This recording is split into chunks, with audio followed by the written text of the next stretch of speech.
यार वो तो हमारी वो भी ले गया। जी जिब्रान साहब, आज माहम अमजद के वाल के केस में क्या हुआ? देखिए, इस केस को अब 2 साल से ज़ायद का अरसा हो गया है। एक शहरी है पाकिस्तान का, सैयद तकी हैदर शाह, जिसने एक बहमाना कत्ल किया साल 2008 में, और 2009 से वो 8 से वो फ़रार है पाकिस्तान से।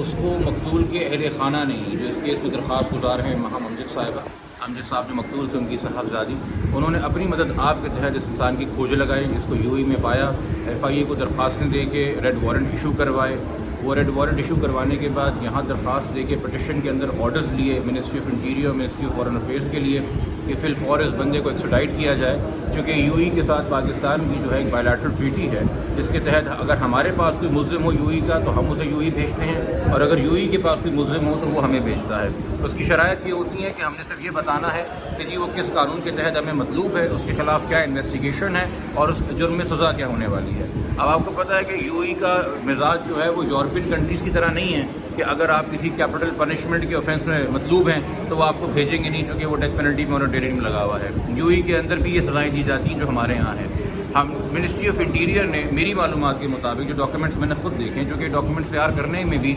हुकूमत ने हम पे रिलाई किया था, तमाम तर इन्वेस्टिगेशन, चलान, गवाहों के बयानात, उनकी ट्रांसलेशन, और जो कवानीन है 302 का जो इसमें शिक लगी हुई है उसकी ट्रांसलेशन, क्योंकि तमाम डॉक्यूमेंट्स अरबी के अंदर ट्रांसलेट करके वहाँ पे भिजवाए जाते हैं।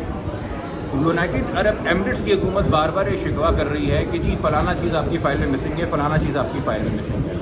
ये तशवीशनाक इसलिए चूँकि जब ये फ़ाइल तैयार हुई थी वो सारे डॉक्यूमेंट्स मैंने खुद देखे हैं कि मौजूद थे। तो ये इस्लामाबाद से दुबई या अबू धाबी की फ़्लाइट में कौन है जो ये डॉक्यूमेंट्स निकाल लेता है? मेरी सोच के मुताबिक तो ये मिनिस्ट्री ऑफ इंटीरियर नहीं कर सकती। ये जो भी कर रहा है ये मिनिस्ट्री ऑफ फॉरेन अफेयर्स में हो रहा है, या पाकिस्तान की जो एम्बेसी वाक़ है दुबई अबू धाबी में, वहाँ पे कोई अफसर कर रहा है। इस हवाले से हम पहले कंटेम्प्ट एप्लीकेशन भी लगा चुके हैं, इस हवाले से हम जो है दूसरी दरख्वास्तें भी लगा चुके हैं। अदालत का अपनी जगह गुस्सा जायज़ है, मगर बहुत ही बेहतर होता है कि जो कंटेम्प्ट एप्लीकेशन हमने लगाई है उसी की बेसिस पे अगर कंटेम्प्ट इशू नोटिस हो जाएँ, ताकि नज़र आ जाए एक बार कि किस हद तक ढिठाई के ऊपर हमारी जो वफाकी हुकूमत है वो कायम है और इस कातिल की मदद और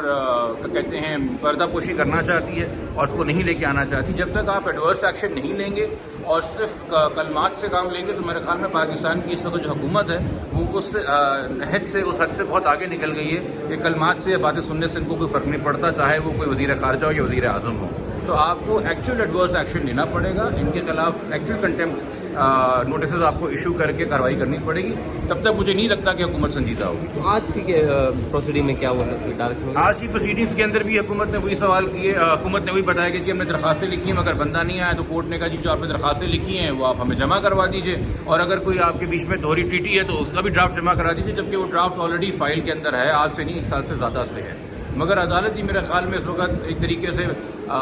मजबूरी नज़र आ रही है कि वो क्या कर सकते हैं। ख़ास तौर पे जो वज़ारत दाखिला है उस पर अदालत को नाराज़गी आज ये थी कि वो तो अपना कोई अफसर भी नहीं भेजते अपनी नुमाइंदगी के लिए कि बताएं कि क्या हो रहा है और क्या नहीं हो रहा है। इसमें आपको पता है कि सेक्रेटरीज़ को कई बार, 1 से ज़ायद बार इन पर्सन बुलाया गया, 5 से ज़ायद बार, एक बार भी कोई सेक्रेटरी पेश नहीं हुआ। ये केस अब जो है सैयद तकी हैदर शाह की एक्सट्रेडिशन का कब बन गया है, उसका एक लेवल पीछे चला गया है, और ये केस जो है वो सिंध हाई कोर्ट के अपने वक़ार और इज़्ज़त और उनके अहकामात का क्या असर है उसके बारे में केस ज़्यादा बन गया है कि 2 साल से एक अहकामात हैं, डिटेल्ड ऑर्डर है, उस पर अमल नहीं कर पा रही हुकूमत, और सिंध हाई कोर्ट अमल करवा नहीं पा रही।